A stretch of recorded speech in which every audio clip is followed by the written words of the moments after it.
Well, welcome everybody. This is our second Tocqueville Society Town Hall. And so I really appreciate you spending time with us this evening. Bear with me a second. And so the first thing, I just want to thank you for joining us. I think this is a really good opportunity for us to share how the United Way is really helping with the issues of the families and individuals, and certainly the children in all our neighborhoods and communities in the greater Hartford area, and how they continue to partner with various agencies and organizations, business leaders, and philanthropists like yourself to really make sure we're responding to the right issues. Normally I would kind of go through and maybe have everybody introduce themselves, but I think we have a pretty big group and that might take some time. But I really appreciate you being here. And we certainly have about 3 or 4 of our current board members joining us. And so thank you for being here as well. Tonight's town hall is going to focus on a few different things. We're going to have one of our former recipient of the Alice Services talk to you, Victor Sosa, about his experience and give you his perspective on how that went and the positives, and I'm sure there's some other feedback that he'll provide us as well, but also the success of how he's begun his career at Pratt & Whitney and how that's continued to progress very nicely. So we look forward to hearing from Victor. We're going to share some outcomes and the impact of the United Way's work that has been made possible by donors like yourself. And we'll hear from a United Way municipal partner. And then we'll focus on the strategies of United Way going forward and how they shift and change based on the environment that continues to change. And we also want to create an environment of Q&A and discussion. So please feel free as we go through this program to use the chat feature in Zoom. If you prefer, just raise your hand on the video screen and we can do it that way, or just interrupt us and we'll pause in the presentation and make sure that we address the question you may have. Mm-hmm. But before we begin, just a little bit about the Tocqueville Society.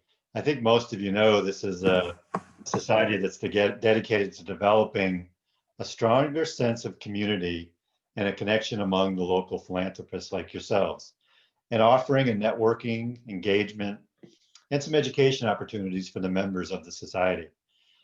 In our Tocqueville Society locally, we have 81 members, and collectively, these members have contributed last year in 2019, $1.25 million. So on behalf of myself, the United Way, and the board, I again thank you very much for your generosity, compassion, and commitment to creating positive change in our communities. These are significant dollars that really allow us to have a significant impact in our community. Mm-hmm. We will continue to do events like this throughout the year and other events to really communicate what's happening with United Way, forums for you to interact with other Tocqueville members. So make sure you look out for those particular events as they come out from Kim Reeves and others in the United Way organization.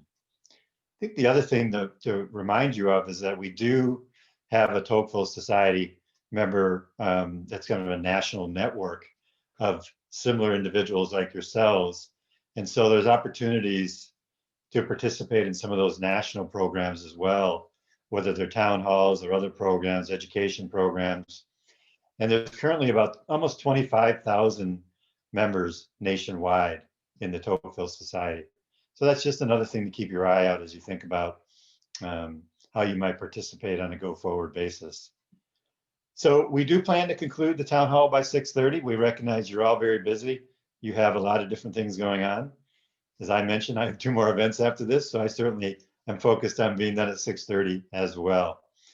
So let's get our town hall started. We're going to focus, the first town hall was focused on really understanding more about the 2020 ALICE report. And I think most of you know what ALICE stands for: asset limited, income constrained, employed. And so these are households that, despite having a member who is employed, still struggle to make ends meet because the cost of living is outpacing the wages. Before the pandemic, the United Way of Central and Northeastern Connecticut the service area that we cover, 35% of the households were struggling to make ends meet. And of that number, 24% of them were Alice households. I'm sure the impact is probably greater as we've gone through the last 6 months of the pandemic, as those numbers were prior to the pandemic. So clearly this is a significant area where we can really have a very positive impact as an organization. And as I said earlier, your contributions are really helping us do that. So the first speaker we have is, as I mentioned, Victor Sosa. He has had an experience with Alice, coming from an Alice household. He's a face that's probably familiar to you because you may have seen in the campaign video that we did last year. He was a participant in the Early Level Pipeline Program, a pilot project that was developed by the Connecticut Center for Advanced Technology, CCAT as they refer to it, in a partnership with Pratt & Whitney. The program provides job seekers with a hands-on manufacturing experience, industry-recognized credentials, and connections to Pratt & Whitney internships that have an opportunity for full-time employment. Today, Victor is an airfoil cell operator at Pratt & Whitney. Victor is here to retell his story and give us an update on what he's doing. His story really does demonstrate how your investment in United Way's work is making a positive, sustainable impact on the lives of local people. We're so fortunate and proud to have him here with us. Victor, I'll hand it over to you. Good evening, everyone. Sorry if I sound tired, I really am. I work third shift, so I have to work tonight, and I worked last night. So let me get started. So a little bit about myself. I'm Victor Sosa, as you guys already know, and I was in the program. I got started in the program at 18 years old. I was very young, and I'm only 20 now, so I'm still pretty young. And my teacher told me at the time that I should definitely look into the program because I was working at Sonic at the time. I was making $6.38 an hour with my mom. My mom's a single mom. We were renting our whole entire lives, and my mom's worked very hard my whole life. So she wanted to just basically give me like a little push in the right direction. So I went to the program, interviewed twice, and went through tons of training to get into the right circumstances that I'm in now. So after I completed all of that through examinations and training, I've been at Pratt & Whitney ever since. So my pay went from $6.38 to $28.72, I believe, and I've been there ever since. I've been doing a lot. I've been getting like experience with the union, and they've been able to help me with school. They do supply school for me, so that's been amazing. And thank God that I'm still working. They provided tons of things for me. This program has given me the confidence to try new things. As of now, I've got my license in real estate, and I've been just applying for new things and trying new things because I've never had this confidence before. And the program really did help me break out of that character that I was before, always scared to do things, and it's affected me and my family in a tremendous way. Like I said, we was always renting and things like that. Ever since I got this job, we are property homeowners now. So that's what we do now. And I have big goals. I feel like it's just the beginning. I feel like later on in my life, I really want to finish school. I'm a real estate agent now, but I would love to get my PhD later on in life. My major right now is English, and I should be transferring to Connecticut Central College next semester. It should have been this semester, but coronavirus happened, so I'll be there next semester. And that's basically it. That's my update for you guys. Thank you. Thank you, Victor. We really appreciate you sharing your story and giving us an update on where you are today. You're obviously very motivated. You should be very proud of your accomplishments, and I'm sure there's a lot of success in your future. So thank you again for being here today. Let me introduce myself really quick. I am Kim Reeves. I am the Director of Leadership and Major Giving here at United Way. So many of you, if you haven't heard from me already, you might hear from me in the future. So I just wanted to make sure that you had the opportunity to know who I am. I will be moderating today's town hall, and I will also be speaking towards the end. But right now, I would like to introduce you to our next speaker, who is Liz Brzezinski. She's United Way's Director of community investment. So Liz, take it away. Thanks, Kim. And thank you, Victor. Always so inspiring, and we're so proud of you. So thanks for sharing your story. So I'm going to just click my screen over, so I won't be able to see all of your faces. Please feel free to jump in if you have a question for me. I just won't be able to see you if you do that. So give me 1 second while I flip over my screen here. So tonight I'm going to walk through some brief slides, which will provide you some more background on the changes we seek to create in the community and the results we have seen thanks to support from our donors and partners like you. We revised our strategic direction in 2016 to focus more specifically on particular communities and specific populations. In alignment with United Ways around the world, we organized our work around child and youth success, economic mobility, health, and basic needs. We know that these things are interrelated, and it takes a holistic approach to improving community conditions and changing people's lives. Our goals here at our United Way for the community are as follows. In youth success, we want children that are ready for school, they stay on track, and graduate on time, prepared for college or career. In economic mobility, people learn financial skills and get good paying jobs with opportunities for advancement. In access to health, people have access to quality healthcare and wellness opportunities.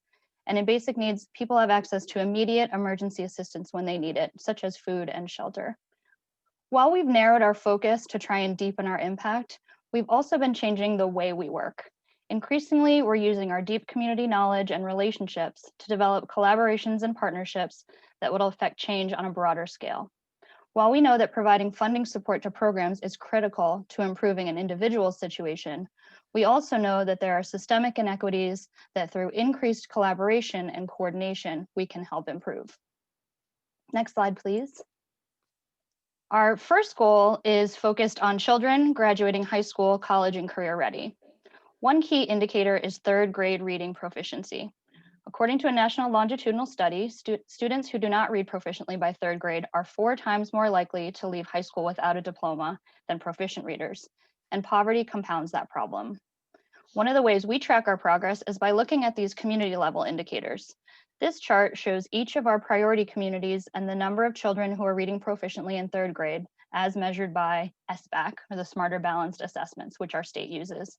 The green line that you see shows the state average over the last 3 years, which averages 53% children reading proficiently. You'll note the 5 communities on the slide tend to skew below the state average. And I also should note that data is not available for 1920 due to the school closures in March, which is when they do the testing in the spring. So just to note, these 5 communities that you see here, we selected as our priority areas to focus on based on a variety of factors, including the level of need as shown in our ALICE data, this type of academic data, and the opportunities that we felt we had to build and strengthen community partnerships to work on this issue. Next slide, please. So we also take a look at, in addition to the community indicators, we also take a look at our program investments over time, the number of individuals served, and the achievement of the outcomes we are seeking. For this slide, this tracks the number and percent of children aged 3 to 5 who demonstrate age-appropriate language and literacy skills so that they are ready for kindergarten. So years of research has shown that quality early childhood programs are a key intervention in setting up a child for success, especially for children from low-income households. As you can see, in the last year, both the number and percentage achievement rate has increased. We are impacting nearly 500 more children than in 2017. It's important to note that the need for childcare has really spiked during the pandemic, and this is one of those holistic issues that we feel is critical to keep looking at. COVID-19 has devastated the childcare industry. Providers who were already operating on a razor-thin margin have now faced unexpected closures, limits on the number of children they can enroll or declining enrollment, increased cleaning and hygiene protocols, staffing shortages, to name just a few. We know that childcare is a critical need not only for children, as this is such an important period of brain development, but it's also critical for their families so that they can go to work. Next slide. One of the other community level indicators we look at for economic mobility is the local unemployment rate. In September 2020, just a few short months ago, the state average was 7.5% unemployment. In Hartford, it was almost double that at 13.6%, while New Britain is at 10.6%. This chart shows the number of individuals who attain jobs through United Way supported programs. And remember, while we're just looking at numbers now, they represent individuals. Victor was a number in this slide the year he completed the entry-level pipeline program and got his job. As you will see, we've seen significant growth in the last year in both number served and achievement rate. And it's likely, though, that many of these job placements happened prior to the height of the pandemic. With COVID, we know this need is even more important, and we see great opportunity to align with and leverage the sector-based work that we've been leading for over a decade with the statewide recommendations recently put forth by the Governor's Workforce Council. Next slide. This is my last chart for you. I just want to show you this slide as it relates to connecting people to immediate emergency assistance through 211. This shows the number of individuals who referred to additional community resources. I can imagine you won't be surprised to see the significant increase in calls to 211, 19,000 more calls. As we know, it was a key resource for individuals and the state from the outset of the pandemic. And I want to note that this is calls just in our region, not statewide. To give one example, calls for food increased 32% from February through August of 2020 as compared to the same time period last year. As you may know, the need for food continues to be deep and widespread, and continued community support for innovative ways of getting food to some of our most vulnerable remain inspiring. One example is the food distribution site at Rentschler Field that FoodShare has been operating since April. They've noted that at that site alone, they've served more than 200,000 households and 5 million meals. 70% of folks who've gone through that site have said they've never accessed a food pantry before. Also, many companies, large and small, have also stepped up to help with food distribution during the pandemic. And we've been able to leverage our corporate and nonprofit relationships to broker partnership between those who want to help with those who need help. Next slide. So those few slides gave you a snapshot of some of the results achieved through our annual community investment support made possible through our donors who give to United Way. So thank you. I just want to spend a few more minutes talking about our response to COVID-19. I'm especially proud of how quickly we were able to mobilize and respond.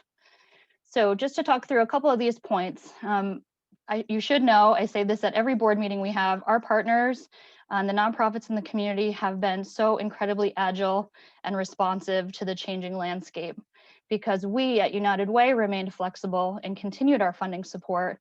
Many of them were able to pivot, offer different approaches to service delivery, and keep staff employed, even if their program needs changed. We also relaunched our Neighbors in Need Emergency Response Fund, through which we were able to invest nearly $600,000 in 46 organizations providing emergency needs, with awards made in the height of the pandemic in April, May, and June. Also, Connecticut's 15 United Ways across the state came together to mobilize resources to provide funds directly to individuals experiencing hardship as a result of COVID-19, which I'll talk a little bit more about shortly. And we've made the United Way COVID-19 fund available as a giving option, as we know that this crisis is going to have long-term ramifications, and we want to be able to continue to respond into the future. Next slide. So just quickly, the Neighbors in Need Emergency Response Fund I mentioned previously, that's what these results are specific to, those awards that we made in April through June. We anticipate serving more than 7,000 individuals, but we do have some preliminary results that we wanted to show you tonight. So far in our reporting, we know that 3,755 people have been served, getting access to critical needs such as food, rent and utility assistance, technology, and mental health assistance. Next slide. And across the state, our 15 local United Ways came together to create a COVID-19 response fund. Together, we quickly raised more than $1 million, which is being deployed directly to individuals through a novel mobile wallet or physical card. We wanted to create a quick way to support individuals impacted by COVID-19 while they were waiting for unemployment and other forms of assistance. Highlights of this program to date include more than 3,600 people statewide received a $200 gift card, which is nearly 1,000 of those were in our region. We partnered with more than 30 municipal social service offices to connect to families in need. And the data we've collected thus far shows that funds were primarily spent on food and utilities. We've just concluded phase 1 of this approach, and we're working now to determine our priority populations and distribution method over the coming weeks. We anticipate serving about 1,000 more people statewide. So just to note, this approach of getting funds directly to individuals was new to United Way. Locally, we were thrilled to partner with town social service offices who we felt were well positioned to understand the needs in their communities. We felt that there were many Alice households who were impacted by COVID-19 who had likely not accessed their local nonprofits previously. Tonight, I'm pleased to introduce Mr. Ed Paquette from the Human Services Department in Manchester, who was instrumental in helping to implement this program. Ed's going to share with us the kind of stories he heard through the pandemic, who was helped through this card, and how this support is different from other things that are typically available. Ed? Thank you, Liz. Thank you, everyone, for allowing me to join you this evening. I'll just speak for a few minutes. So our department was able to link approximately 70 Alice households with United Way COVID-19 response funds. The process was very, very simple. I want to start by saying also that United Way was really the first entity that reached out to us in terms of addressing the issues that we were seeing related to COVID. The process was a very, very easy one. United Way staff was very responsive whenever there were issues, and there were not very many issues. But Kristen Brisbane, John Prescott, Liz Bazinski, they would all respond. I would send an email out at 6, 7 p.m. saying, oh, one of our residents has a question about the digital wallet, and within a half hour, I would get a response back usually.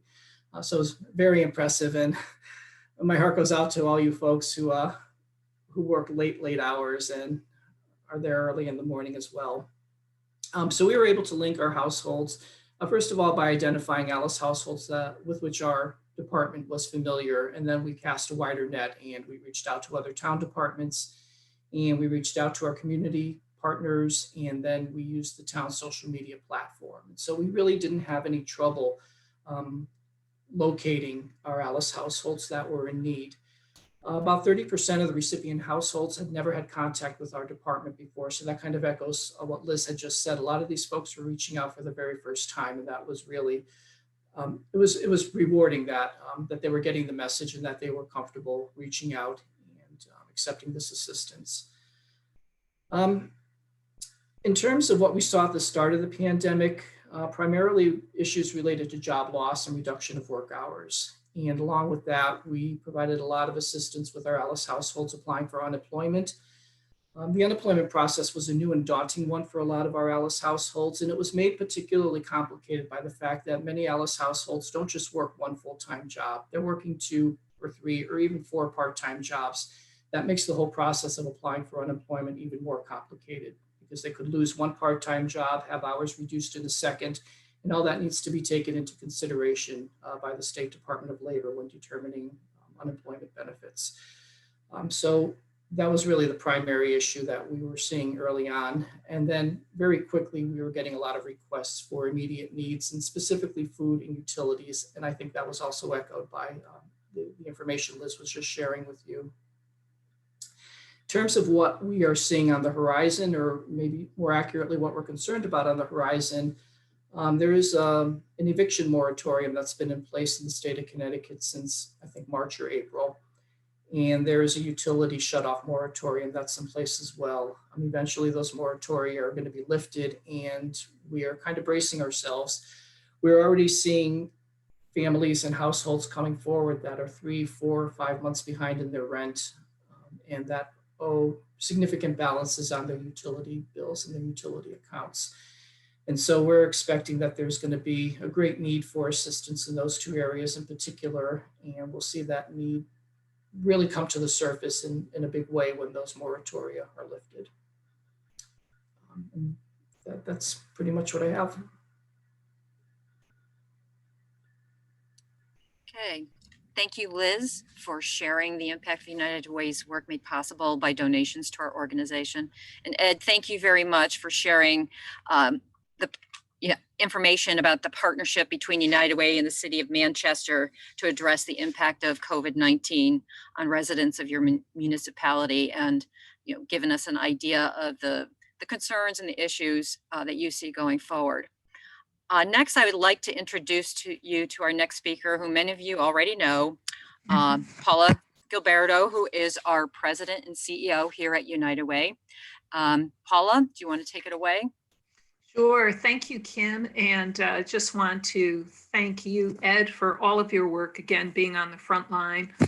Victor, if you're still on the call, hopefully you can squeeze out a few more minutes. Thank you. You've been so generous and so open and heartfelt in terms of sharing your experience and also sharing just how valuable a good job is, a quality job, and clearly working for Pratt & Whitney, working for a quality company that invests in its employees, is paying benefits and dividends, not only to your colleagues at Pratt & Whitney and the production that you do, but also to your family.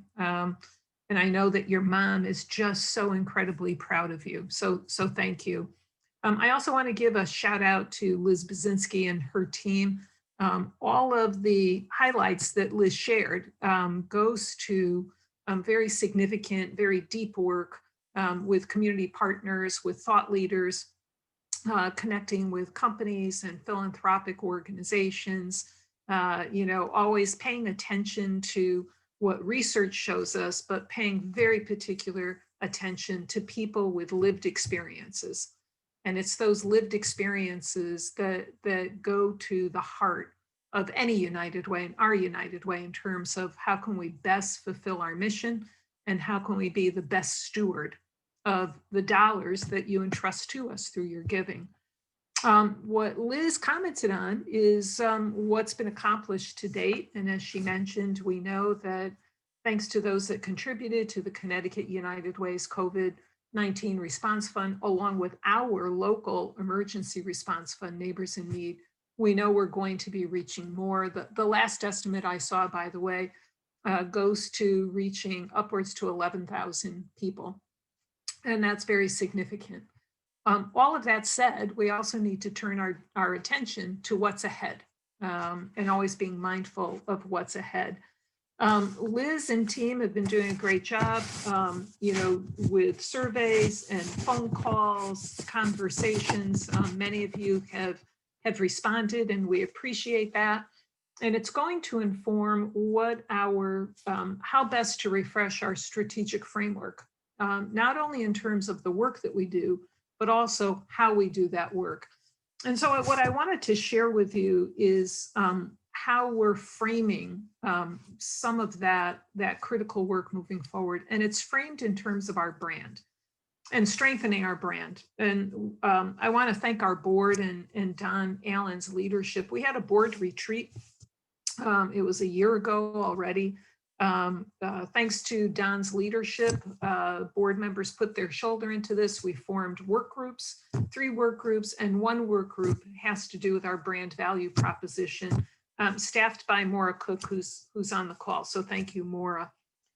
This is important because it also goes to address perhaps a perception that may have been true years and years and years and years ago, like 95 years ago, in terms of being an organization that raises money and just puts that money out, just makes awards, right? And we're much more than that. And we need to not only strengthen our brand, but we need to be very clear in terms of how we communicate and making that association clear. So your United Way, this United Way, is really about creating those local, innovative, creative solutions that are going to tackle the toughest challenges that individuals, that families face. How we do that, right, is in terms of how we connect with others, the authenticity in terms of involving people with real life experiences, lived experiences in this area, and also how we tap into not only our local expertise, but the fact that we are part of a worldwide network.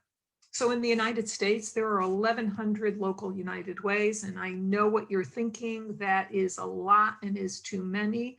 And we're working on that as well, so that we speak as one network that, yes, has a global footprint in 41 countries, 18 territories, but that we are always focused on local conditions. And also that it's a role of our United Way to provide leadership, right? To provide influence and to be trusted. And when we talk about that leadership, sometimes you'll hear us talk about the role of a convener, you know, an organization that serves as a backbone that brings people together to do more and to coordinate more effectively than to do it as individual entities. So clearly we have more work to do in terms of how we go about creating those local innovative solutions. Embedded in that, into Liz's presentation, the critical piece in terms of how we measure success, and also to really underscore that we are not just about funding and making funding awards. Again, old paradigm, money in, money out. This is around longer lasting, true, authentic change for people in ways that matter to them. Again, the local experience or local expertise and global footprint. Many of you work for companies that have a national presence, and many of you represent companies that have a global presence. So how is it that we can be your partner across that expanded footprint? And then the last piece in terms of leadership, influence, trusted brand.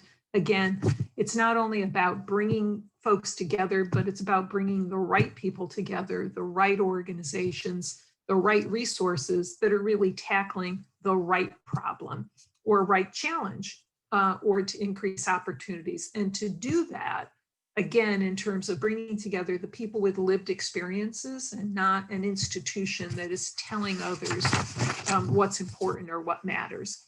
So that's the context that we refer to as a brand value proposition. But let's now talk about what those areas of focus are going to be. So again, the information, the research, and all of the conversations and the surveys that have been done to date have underscored by community residents and organizations that we need to stay the course in terms of our areas of focus. So that child youth success, the economic mobility, the health, the basic needs, all important. What I anticipate is going to come out of further research and further conversations is what is it that we're going to be emphasizing in that mix, and particularly as we think about COVID recovery. So pre-COVID, unemployment in the state of Connecticut was about 3%. Liz gave you what the most recent labor market stats are. We expect that that's going to continue to fluctuate. And we also know that some jobs that existed pre-COVID aren't going to be existing in the future, right? And we also know that there's going to be a need to kind of engage employers and also individuals seeking jobs in different ways, in quality jobs, and what training is going to mean with respect to that. We anticipate that recovery is going to be long-term, and just as we've seen, you know, to Ed's point, 30% of the folks that he's worked with our CARD program had never contacted, never had a relationship with the town social service department. We know from our regional food bank partner, FoodShare, that 70+% of the people that are going to Rentschler Field for food never have been to a food pantry before. And good for them that they did not need that, but it underscores how deep the effects are and the challenge in anticipating what recovery is going to look like. And thinking about this also, you know, Liz's comments about how this has devastated early child care programs and what that means. And so the degree to which recovery is about how individuals recover, how families recover, but it is also going to be how it is that the nonprofit sector that's been integral to providing services also recovers. The other critical piece is this is race equity, social justice. Prior to this call, and I had to jump off of it to make sure I was on time for this, I'm a membership of the United Way Worldwide Membership Accountability Committee. And this is the committee that sets the standards for what a local United Way should be doing, must be doing. And as a network internationally, we have adopted 3 critical aspects of race equity in our work. And we were talking about how we're rolling that out.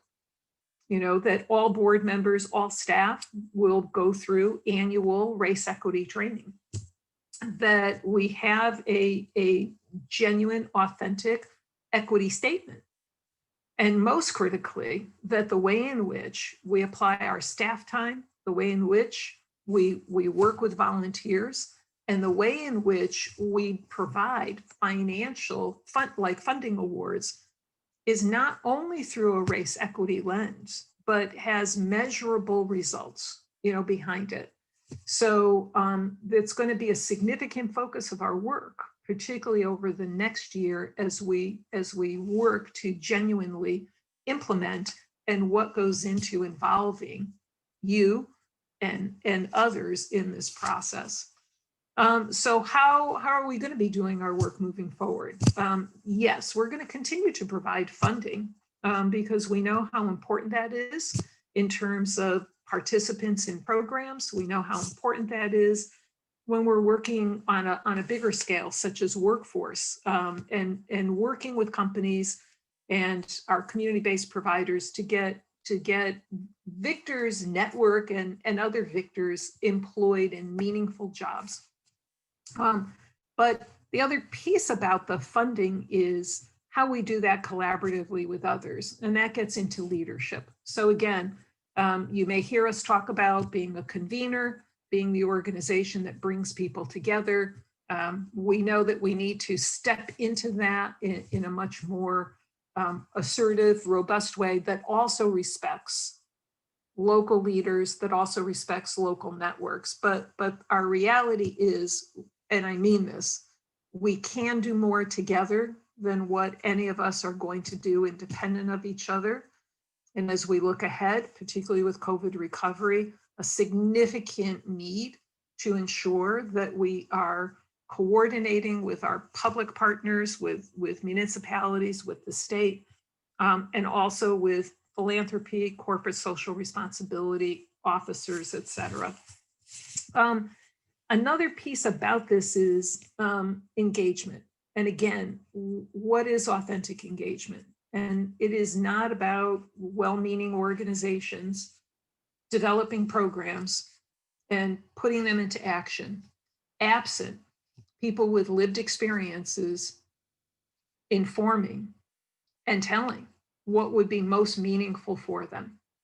We've done this work in terms of what we call the ALICE Challenge and how we engage ALICE households with community partners in identifying what are critical things that are happening for them and what is it that we can do together to help them achieve financial security and financial independence. So it's not about remaining an ALICE household.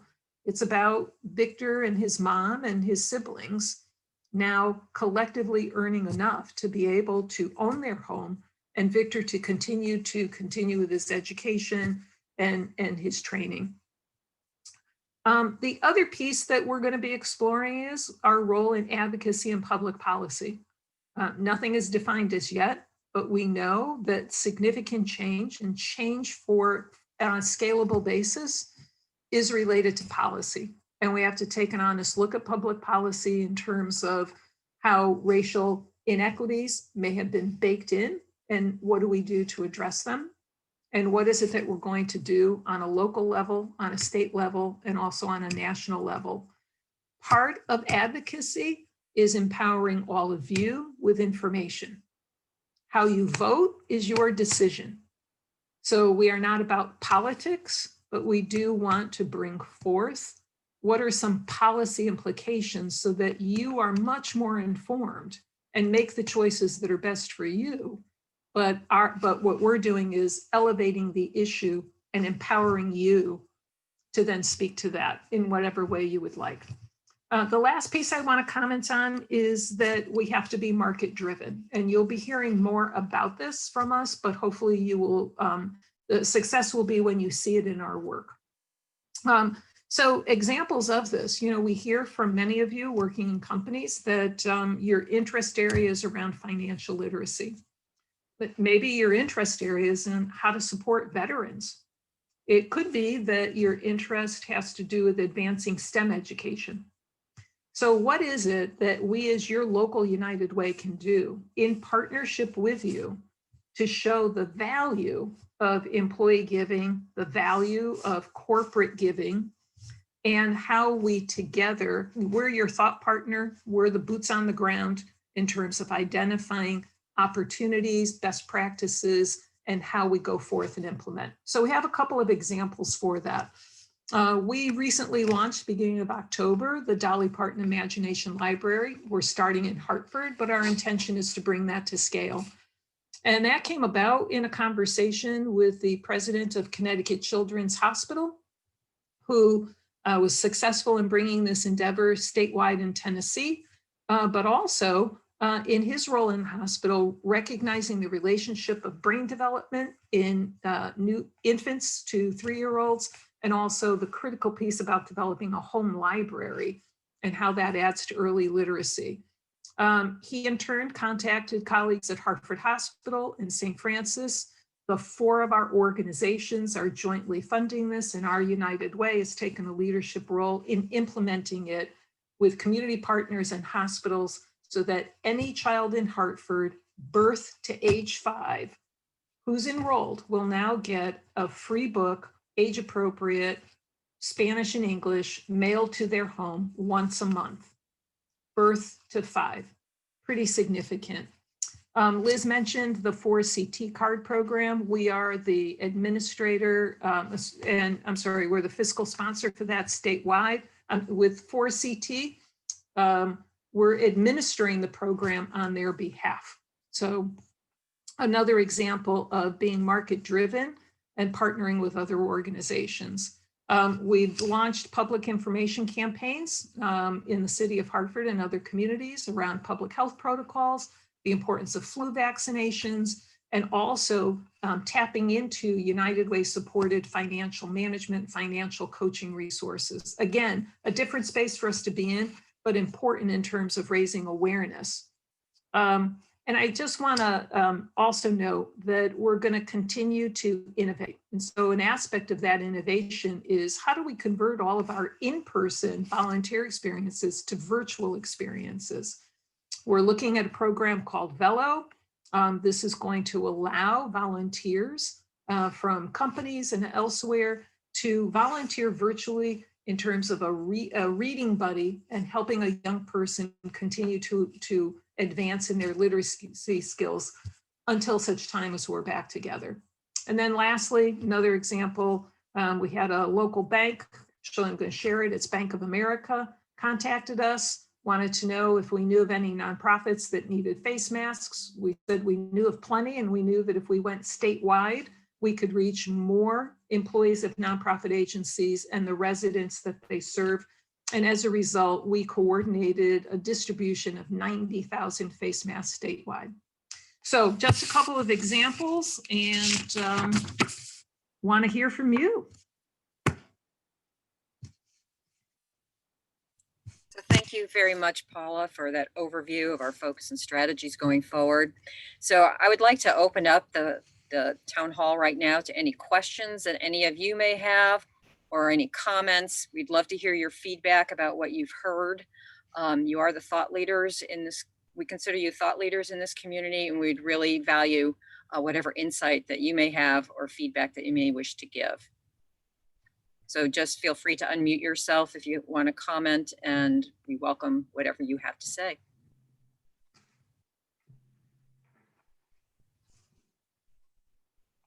No comments? Hi, Paul Gugina. I'm at Pratt & Whitney, and I appreciated hearing from Victor. I thought that was inspiring and a good example of seeing sort of results. And so I appreciate his. I know I don't see him on anymore, but I certainly appreciate him sharing his story. I also have been impressed through the last few months for the efforts that I've seen around the COVID response and the creation of the fund. I did want to ask about sort of access to justice and racial equity, and whether this year United Way has done anything differently. I've seen the statement that was published. You know, I know that with the COVID conversation. It's relatively easy to talk about data and results, and the racial equity and social justice issues are a little bit less easy to quantify, sort of starting point and goals, et cetera. But have there been efforts to that end, and have there been changes in the way United Way approaches its allocations and partnerships in light of sort of the heightened focus on racial equity and social justice? Paul, thanks so much for asking that. I'm going to comment, and Liz, I invite you to add on. For a good period of time, we engaged a consultant that is working directly with our staff. So we're taking an internal look. We're looking at our policies, we're looking at our practices. We started with our community investment area that Liz heads up, our marketing communications area that Maura Cook heads up, along with our community engagement department that Maura also heads up. She has both of those areas. And the piece there was around developing cultural competency and taking a look at, how are our policies and our practices supportive of racial equity and social justice. So that internal look is important, and we have recommendations that are coming from the staff team that will be going to all of us. The other piece that we've done is to take some resources and invested in race equity training and capacity building within our nonprofit partners. And particularly those nonprofit organizations, the first cut of this was those that are working with youth and young adults. And so that work has continued as well. Liz, do you want to comment? Sure. Thanks for that good question, Paul. This is some work that we, as Paula mentioned, have been undergoing for a while before really what we saw happen this summer across the country. I'll just add on to Paula's comment about sort of our internal look in and how we are behaving as an organization and what our practices look like. But I think equally importantly, at the sort of collaborative tables that we work on. So when we're working on a workforce issue, or particularly we're doing a lot of work on health equity in the North End of Hartford. And at those tables, we're working with our community partners and institutions in a really more focused way on how that work is looking at the race equity injustices that exist and inequities that exist. And we're trying to be more planful around balancing those things, and making sure that our strategies are inclusive and making sure that community voice is always brought into the work, and kind of operating with the mantra of we are doing with, not doing for. So bringing the community voice along. So it's a little bit less talked about. You don't see that in our marketing that you might see come across your desk, but that's the work we're trying to do at the community level. Thank you. I do think there's a lot of interest in, people, like, I'll speak for myself, wanting to be part of the solution, not quite understanding how they, how it can be. And I think if United Way were able to articulate what it's doing and what it needs, I suspect you'd find an audience that's eager to sort of help. So let me know how I can help. Thank you, Paul. We're going to take you up on that. Thank you very much for that, Paul. Any other questions or comments from anybody else that's participating today?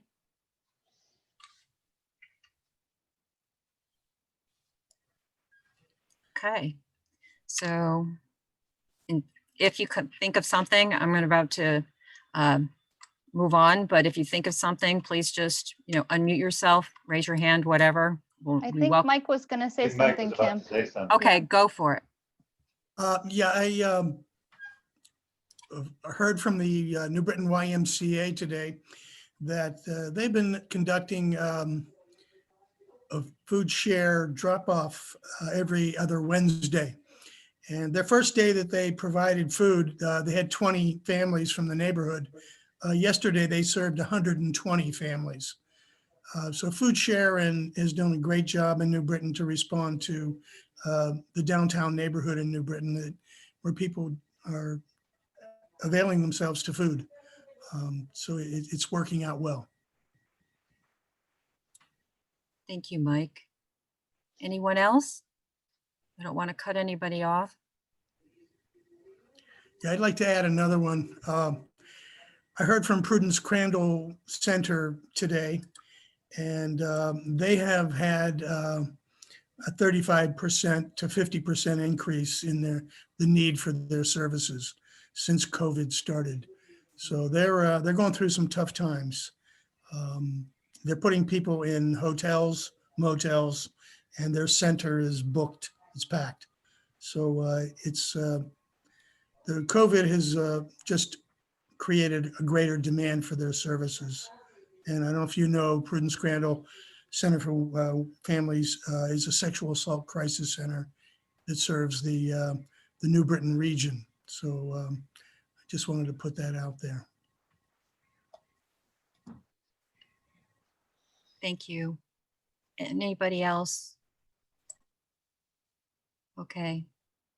For the sake of time, I just want to take a moment to thank all of you for participating today, for your comments, your feedback. I want to once again thank Victor and Ed for sharing their stories, and Liz and Paula, I thank you for sharing United Way's outcomes and impact data and the organization's focus and strategies going forward. Really appreciate it. Don, thank you for hosting this evening. And like I said, thank you again to all of you who are participating this evening, and thank you for choosing United Way as your philanthropic partner. Before we conclude this evening, I would like to thank those of you who have already renewed your membership or in the Tocqueville Society or have elected to join the Tocqueville Society during this year's campaign. If you have not had an opportunity yet to renew your membership, I invite you to do so. Or if you're a participant that's not currently a member, please consider joining. As a reminder, Tocqueville Society membership is open to individuals or couples who donate $10,000 or more annually through the United Way campaign. Members have the opportunity to participate in events like this evening's town hall, as well as other events that are educational or informative in nature, and social events allowing for engagement and networking with other like-minded philanthropists. Although we hope that your donation will be an unrestricted gift to United Way to help address the increased needs and enable the strategies that we talked about this evening, we do realize that many of you have a passion or affinity for other nonprofits. So we recognize that and we appreciate that.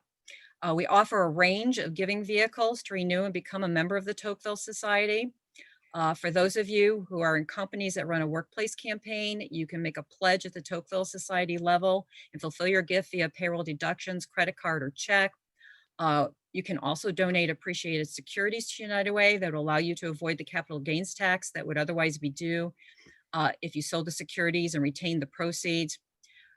You can donate to your own United Way philanthropy fund. So for those of you who don't know what the United Way philanthropy fund is, it requires an annual donation of $10,000 or more, of which a minimum of $5,000 is invested in United Way and its work.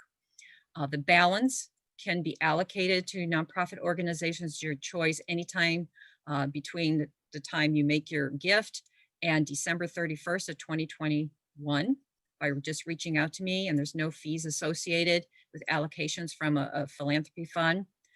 Should funds remain in your philanthropy fund after December 31st of 2021, they will be converted to an unrestricted gift to United Way. But don't worry, I keep you updated in regards to your balances and all, and I'm here to support you.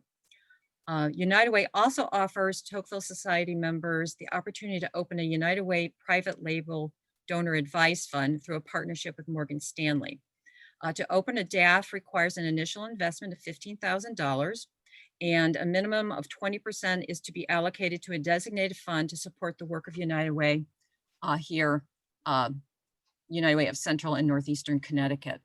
The balance can be allocated to other nonprofits of your choosing. There are no deadlines associated with making allocations from your donor advice fund. There are a variety of optional investment pools in which you can place your DAF funds until you're ready to allocate them. And once you've opened a United Way private label donor advised fund with your initial investment, you can add to the DAF in the future in increments of $5,000 or more. And of course, there are other ways to give. If you already have a donor advised fund with another third party, you can recommend that funds be allocated to United Way.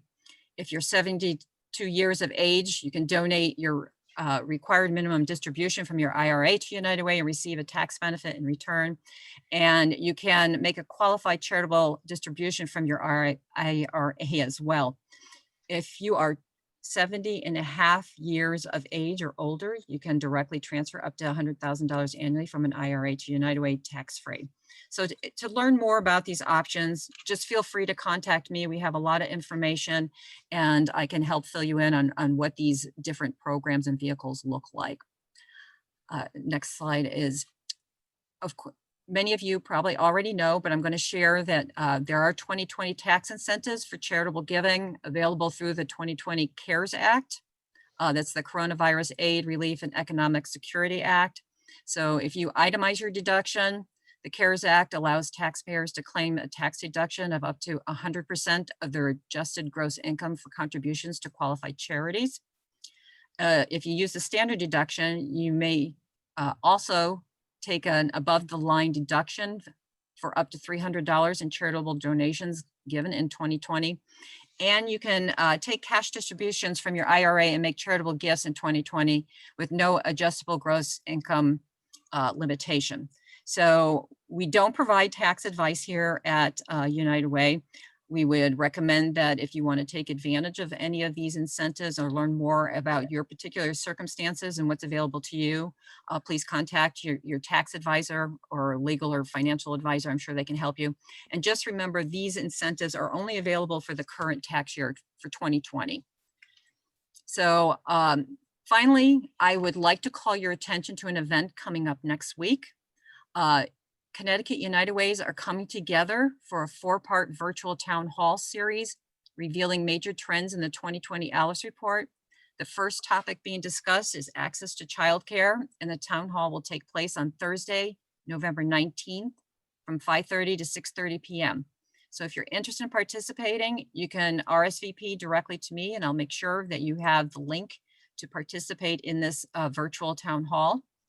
And again, I thank all of you for being here this evening. I know you're giving up your time, but we really appreciate having the opportunity to thank you and to share with you how you are really making a difference in the community through your partnership with United Way.